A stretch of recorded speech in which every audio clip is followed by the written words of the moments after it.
السلام علیکم ورحمۃ اللہ وبرکاتہ۔ محترم سامعین و ناظرین، آج میں نماز کے اندر عورتوں کے لیے کتنا پردہ کرنا ضروری ہے اس مسئلے کے بارے میں بتانا چاہتا ہوں۔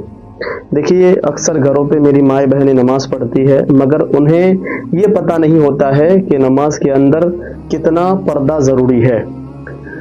تو میں آپ کو، میری ماؤں کو، میری بہنوں کو میں بتانا چاہتا ہوں کہ نماز کے اندر عورت کے لیے جو پردہ ہے وہ ہاتھ کے ہتھیلی کو چھوڑ کر، پیروں کے تلووں کو چھوڑ کر، اپنے چہرے کو چھوڑ کر پورے جسم کو چھپانا کیا ہے؟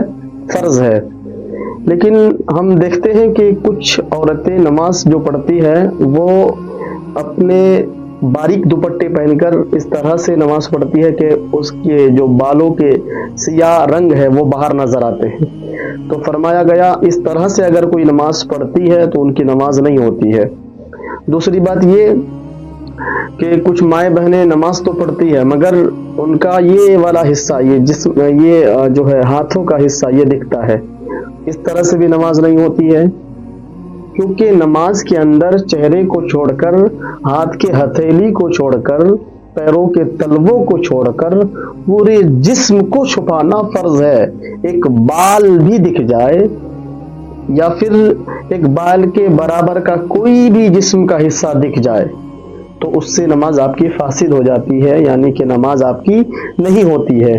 تو اسی لیے میری ماؤں بہنوں سے گزارش ہے کہ آپ نماز پڑھتی ہے تو آپ ان باتوں کا بھی خیال رکھیں کہ نماز میں پردہ کتنا ضروری ہے۔ نماز میں پردہ کریں اور پھر آپ نماز پڑھیں۔